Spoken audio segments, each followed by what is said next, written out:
يا من عصيت الله يوما غافلا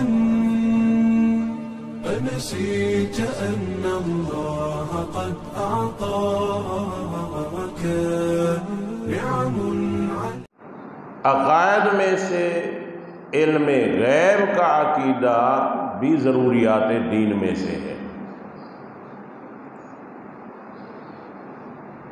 علم غیب خاصہ خدا بندی، اب اس علم غیب کا اطلاق اللہ تعالیٰ کے علاوہ کسی اور پر کرے گا تو ایسے آدمی کو کافر کہا جائے گا۔ اب جو میں نے کہا ہے اس کے کچھ حوالہ جات بھی آپ کھولیں۔ ضمیمہ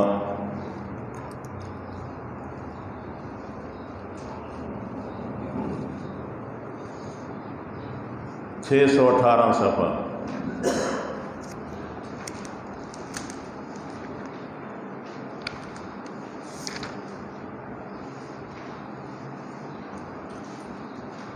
اہل قبلہ کون ہے؟ حضرت مولا علی قاری رحمۃ اللہ علیہ لکھتے ہیں شرح فقہ اکبر میں، اعلم ان المراد باہل القبلۃ الذین اتفقوا علی ما هو من ضروریات الدین۔ جاننا چاہیے کہ اہل قبلہ سے مراد وہ ہے کہ ضروریات دین پر اتفاق ہو۔ ضروریات دین کے قائل ہو۔ جو آدمی ضروریات دین کا انکار کرے گا وہ اہل قبلہ نہیں ہوگا۔ احتیاط برائے تکفیر اہل قبلہ، شرح فقہ اکبر میں حضرت مولا علی قاری رحمۃ اللہ علیہ فرماتے ہیں، قد ذکروا ان المسألة المتعلقة بالکفر اذا كان لها 99 احتمالا للکفر واحتمال واحد في نفيه فالاولى للمفتي والقاضي ان يعمل بالاحتمال النافي۔ ایک مسئلے میں 99 احتمال کفر کے ہیں، احتمال واحد فی نفیہ، ایک احتمال کفر کا انکار کرتا ہے، باقی سب اس بات میں ہے، ایک احتمال نفی میں۔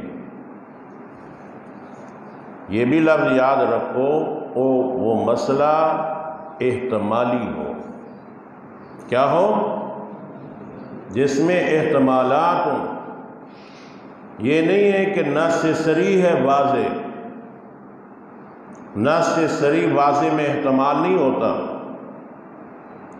احتمالی مسئلہ ہو، وہ کلمہ احتمالی ہو، احتمال رکھتا ہو، 99 کفر کے احتمال اس کلمے سے پائے جاتے ہوں اور ایک احتمال اسلام کا پایا جاتا ہو، تو مفتی اور قاضی کی ذمہ داری کیا ہے کہ وہ اس اسلام والے احتمال کو ترجیح دے۔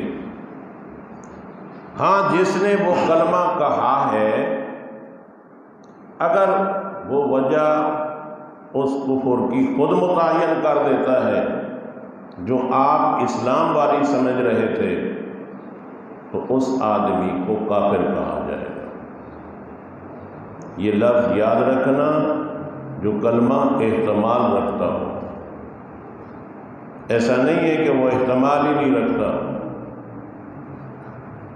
احتمالی کلمے کے بارے میں یہ احتیاط ہے کہ 99 احتمال کفر کے ہوں اور ایک احتمال اسلام کا ہو تو اسلام والے احتمال کو ترجیح دی جائے۔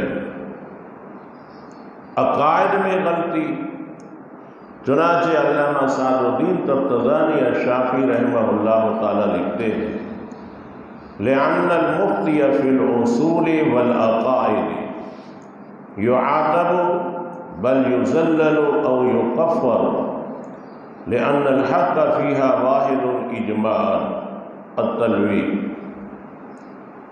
علامہ سعد الدین تفتزانی رحمۃ اللہ علیہ فرماتے ہیں اصول اور عقائد میں خطا کرنے والا، مفتی اسم فاعل کا صیغہ ہے، خطا کرنے والا، غلطی کرنے والا، اصول اور عقائد میں غلطی کرنے والا یعاقب قابل سزا ہے، بل یذلل بلکہ اس کو گمراہ قرار دیا جائے گا،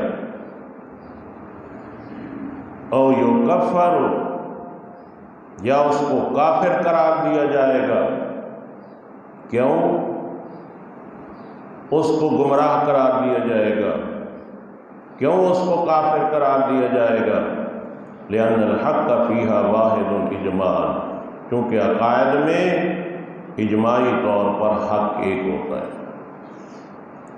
یہاں دو لفظ ہے، ایک لفظ ہے بل یذلل، دوسرا لفظ ہے او یکفر۔ کچھ عقائد وہ ہیں جو نص قطعی سے ثابت ہیں، اور کچھ عقائد وہ ہیں جو احادیث ظنیہ سے ثابت ہیں۔ جو احادیث ظنیہ سے عقائد ثابت ہوں گے اس کا مرتکب ہے تو اس کو گمراہ کہا جائے گا، اور جو عقائد نصوص قطعیہ، ضروریات دین متواترات سے ثابت ہیں، ان کے مرتکب کو کافر کہا جائے گا۔ آپ حضرات نے سنا ہوگا ہمارے علماء کہتے ہیں مودودی گمراہ تھا۔ کیا تھا؟ کافر نہیں کہتے، کیا کہتے ہیں؟ گمراہ تھا۔ جو عقائد و نظریات ظنیات سے ثابت ہیں ان کے مرتکب کو گمراہ کہا جائے گا، اور جو نصوص قطعیہ کا منکر ہے اس کے مرتکب کو کافر کہا جائے گا۔ ختم نبوت کا مسئلہ ہے، عقیدہ ختم نبوت ہے، یہ ضروریات دین کا منکر ہے، اصول دین کا منکر ہے، اس لیے عقیدہ ختم نبوت کے منکر کو کیا کہا جائے گا؟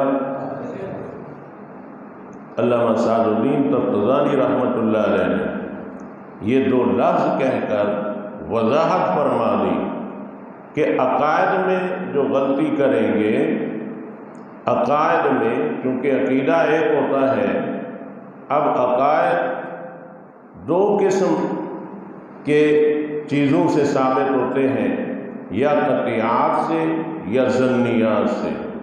جو عقائد ظنیات سے ثابت ہوں گے اس کے مرتکب کو گمراہ کہا جائے گا، اور جو قطعیات سے عقائد ثابت ہیں اس کے منکر کو کافر کہا جائے گا۔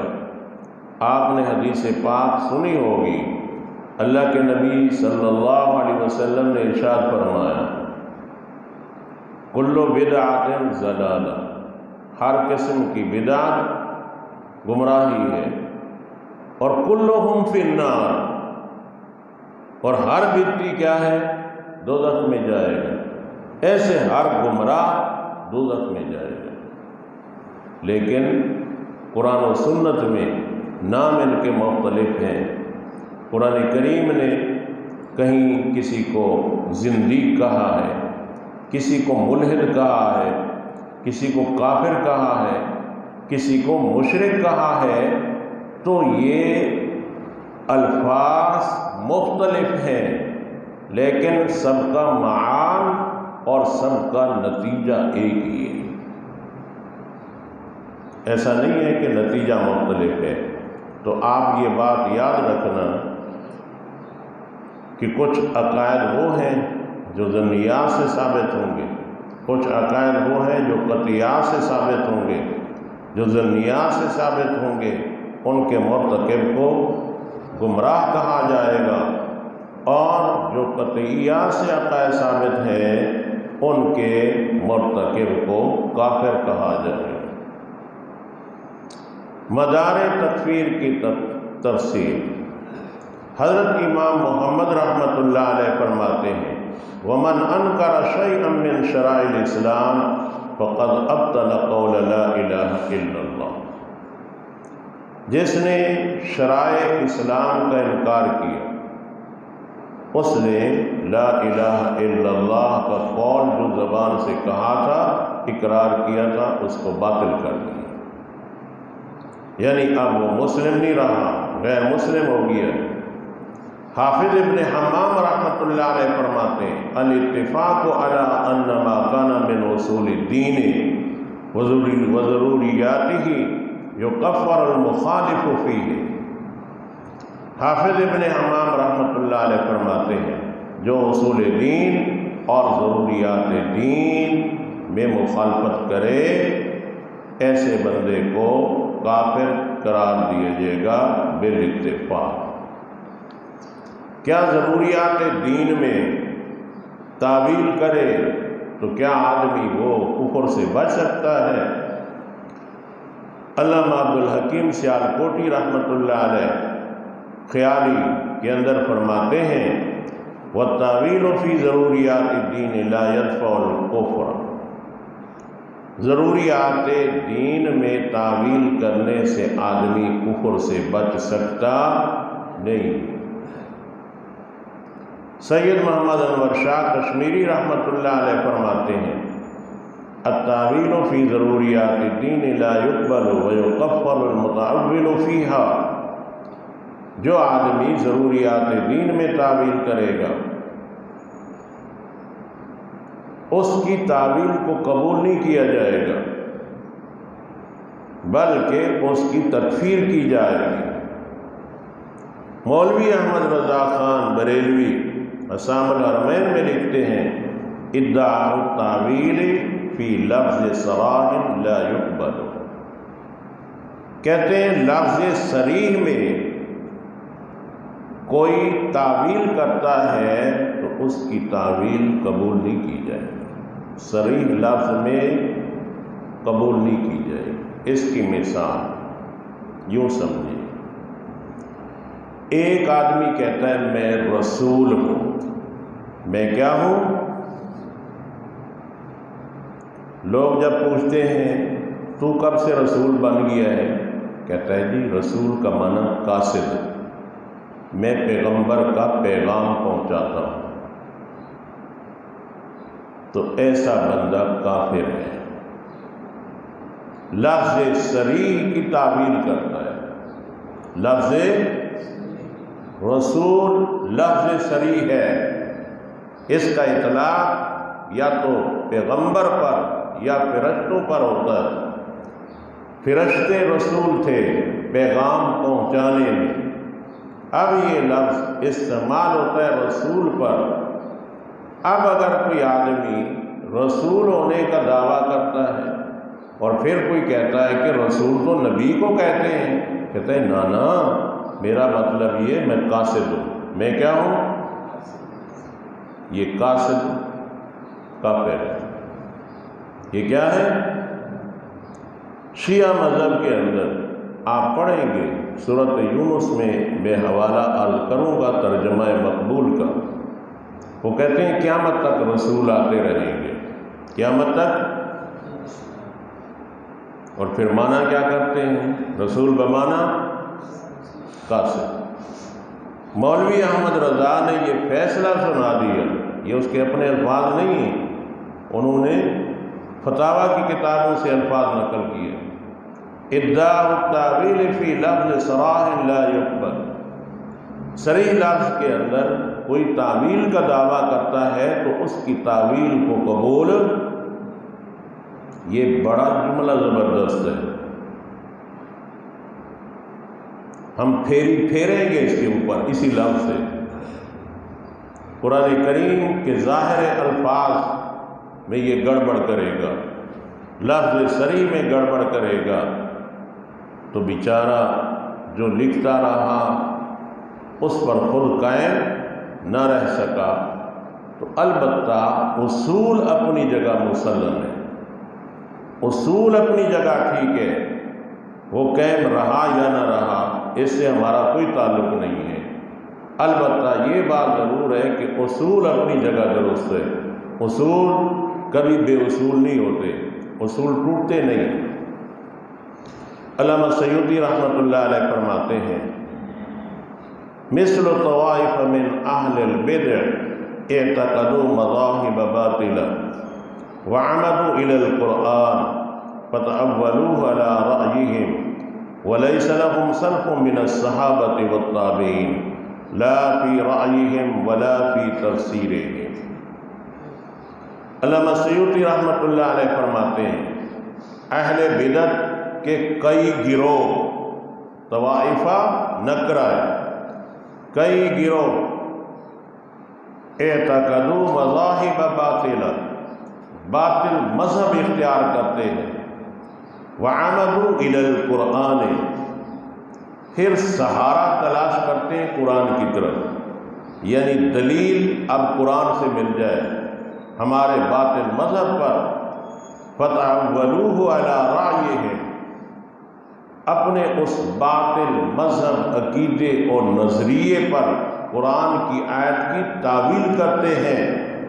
وَلَيْسَ لَهُمْ سَلْفٌ مِّنَ الصَّحَابَةِ وَالتَّابِعِينَ، حالانکہ یہ ان کی تعویل نہ صحابہ اور تابعین سے منقول ہے، وَلَا فِي رَأْيِهِمْ وَلَا فِي تَفْسِيرِهِمْ، نہ ان کی رائے میں نہ ان کی تفسیر میں ان کی تعویل موجود ہے۔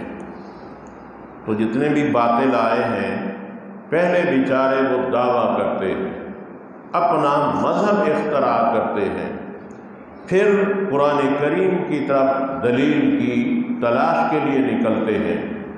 جب ظاہر الفاظ دلیل نہیں بنتے تو پھر ان کی تعویلیں کرنا شروع کر دیتے ہیں، جی میرا مطلب یہ ہے، میرا مطلب یہ ہے، تو میرا مطلب یہ ہے، اس مطلب کی بنیاد قرآن کریم پر نہیں ہے، اصول دین پر نہیں ہے، متواترات دین پر نہیں ہے، ضروریات دین پر نہیں ہے، اجماع امت پر نہیں ہے، قیاس جلی پر نہیں ہے۔ اب تیرے مطلب کو ہم کیا کریں؟ اب تو اپنے مطلب کو اپنے پاس رکھ، ہمارے اوپر مت ٹھونس، نہ تیرے مطلب کو ہم لینے کے لیے تیار ہیں۔ علامہ سیوطی رحمۃ اللہ علیہ کی یہ بات یاد رکھنا، یہ انشاءاللہ آپ کے کام آئے گی کہ باطل مذاہب کیا کرتے ہیں؟ پہلے مذہب گھڑتے ہیں، مذہب گھڑ کر پھر دلیل تلاش کرتے ہیں قرآن سے، دلیل ملتی نہیں ہے، پھر قرآن کی آیت میں تعویل کرتے ہیں، اور ان کی یہ تعویل حضرات صحابہ اور تابعین کے مذہب میں نہیں ملتی، نہ ان کی تفسیر میں ملتی ہے، اور پھر یہ پریشان ہو جاتے ہیں، اور پھر ان کی پریشانی کا علاج تو یہی ہے کہ یہ حق کو تسلیم کر لیں۔ جب حق کو تسلیم نہیں کریں گے تو پھر یقیناً کافروں کے زمرے میں شامل ہو جائیں گے۔ الذین یؤمنون بالغیب، یؤمنون ایمان کا معنی آپ حضرات نے سماعت فرما لی، پوری تفصیل آپ نے سن لی، کچھ نہ کچھ الحمدللہ ثم الحمدللہ آپ کے دماغ میں بھی بیٹھا ہوگا۔ اتنی بات یاد رکھیں کہ عقائد میں غلطی کی کوئی گنجائش نہیں ہے۔ عقائد دو قسم کے دلائل سے ثابت ہوں گے، قطعیات سے ہوں گے یا ظنیات سے ہوں گے۔ جو قطعیات سے ہوں گے ان کا منکر کافر ہے، جو ظنیات سے ہوں گے ان کا منکر گمراہ ہے۔ یاد رہے گی بات؟ جی، بالغیب، غیب کس کو کہتے ہیں؟ ما غاب عن المخلوق، مخلوق کا اطلاق انبیاء علیہ الصلوۃ والسلام سے لے کر ادنی سی ادنی مخلوق تک ہے۔ جو مخلوق سے پوشیدہ ہے اس کو غیب کہتے ہیں، جو مخلوق سے پوشیدہ ہے اس کو غیب کہتے ہیں۔ جس کا مخلوق کو علم ہو گیا ہے کسی ذریعے سے، انبیاء علیہ الصلوۃ والسلام کو وحی کے ذریعے سے، اب اس وحی کو اطلاع غیب بھی کہتے ہیں، انباء غیب بھی کہتے ہیں، اخبار غیب بھی کہتے ہیں، اظہار غیب بھی کہتے ہیں، کئی نام ہیں، اطلاع غیب، اظہار غیب، انباء غیب، اخبار غیب۔ غیب کا معنی جو مخلوق سے پوشیدہ ہے، جو مخلوق سے پوشیدہ ہے، انبیاء علیہ الصلوۃ والسلام سے لے کر اللہ تعالیٰ کی کوئی ادنی سے ادنی مخلوق بھی ہے ان تک جو چیز پوشیدہ ہے اس کو غیب کہتے ہیں۔ اب جس چیز کا پتہ چل گیا ہے، انبیاء علیہ الصلوۃ والسلام ان میں سے سرفہرست، تو اس کو اطلاع غیب کہیں گے، اخبار غیب کہیں گے، انباء غیب کہیں گے اور اظہار غیب کہیں گے۔ یہی نام ہے قرآن کریم نے کئی مقامات پر ذکر کیے، اطلاع غیب، انباء غیب، اخبار غیب، اظہار غیب۔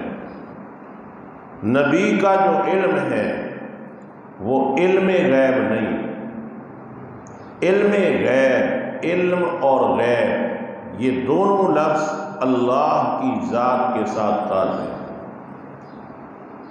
نبی کے لیے اللہ نے یہ چاروں لفظ استعمال کیے،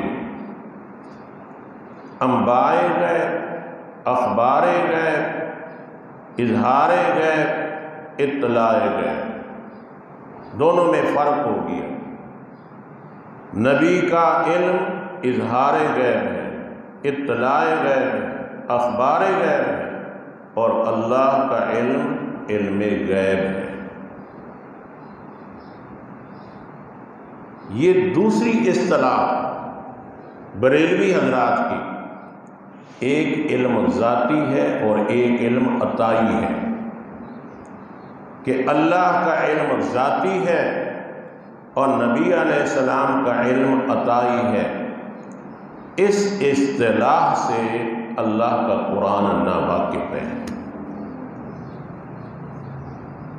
اس اصطلاح سے اللہ کا قرآن ناواقف ہے کہ یہ تو اللہ کا علم ذاتی ہے اور یہ جو نبی کا علم ہے یہ علم عطائی ہے، عطا کیا گیا، دیا گیا۔ یہ اصطلاح قرآن سے ناواقف ہے، حدیث رسول اللہ صلی اللہ علیہ وسلم اس سے ناواقف ہے، یہ ان کی اپنی ایجاد ہے۔ اللہ کا علم وہ علم ہے جو بغیر کسی واسطے اور ذریعے کے، نبی کا علم جو آیا ہے اس میں واسطہ ہے۔ جبرائیل علیہ السلام آئے ہیں، آ کر آپ کو اطلاع کی ہے،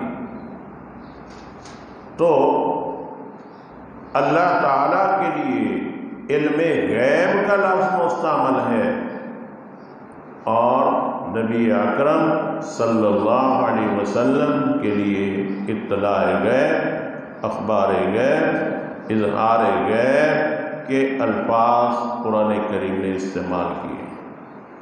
آپ کے ذہن میں یہ الفاظ ہونے چاہیے۔ بریلویوں کی اصطلاح کہ یہ اللہ کا علم ذاتی ہے اور نبی کا علم عطائی ہے، اس اصطلاح کو قرآن کریم نے کہیں بھی بیان نہیں کیا۔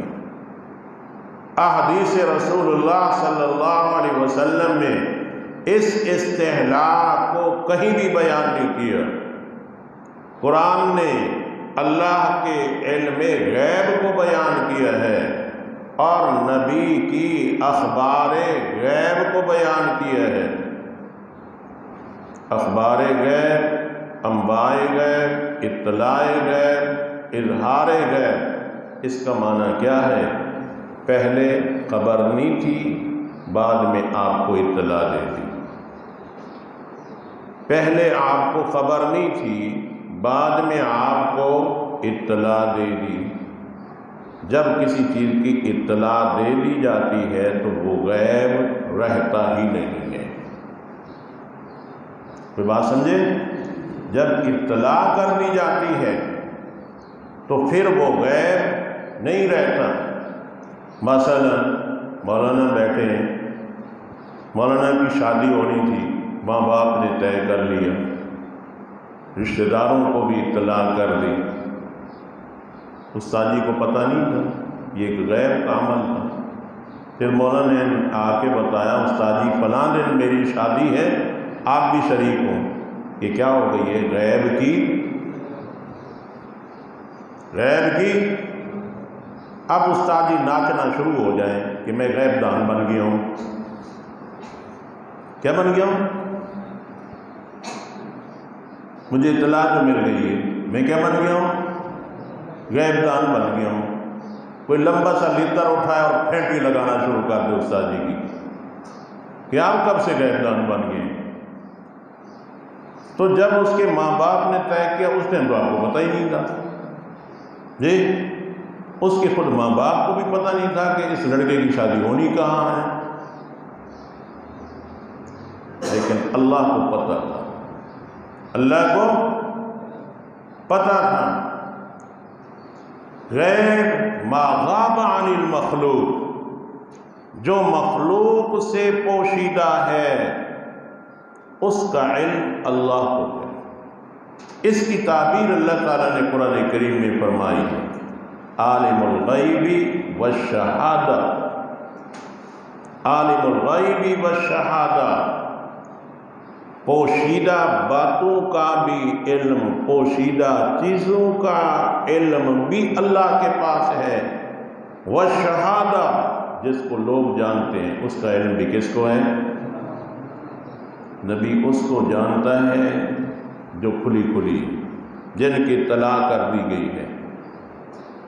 غیب تھی وہ ظاہر کر دی، غیب تھی وہ خبر دے دی ہے، غیب تھی وہ اطلاع دے دی ہے، تو اس کا نام علم عطائی نہیں، اظہار غیب ہے، اطلاع غیب ہے۔ تو قرآن کریم اس تقسیم سے ناواقف ہے، احادیث رسول اللہ اس تقسیم سے ناواقف ہے کہ ایک علم ذاتی ہوتا ہے اور ایک علم عطائی ہوتا ہے۔ وہ سمجھے ہو؟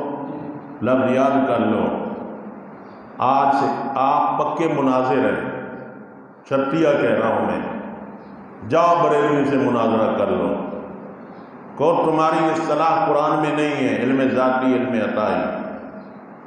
علم غیب اور چیز ہے، اخبار غیب اور چیز ہے۔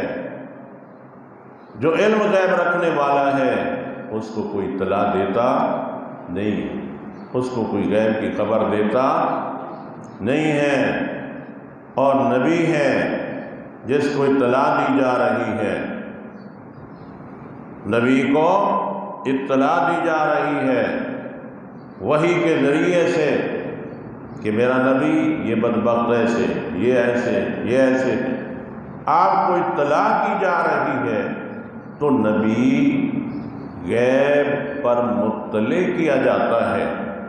ایسا نہیں ہے کہ وہ غیب دان ہوتا ہے، نبی کو غیب کی خبر دی جاتی ہے، نبی کو غیب کی بات بتائی جاتی ہے، کیونکہ اس کا علم اللہ کو تھا۔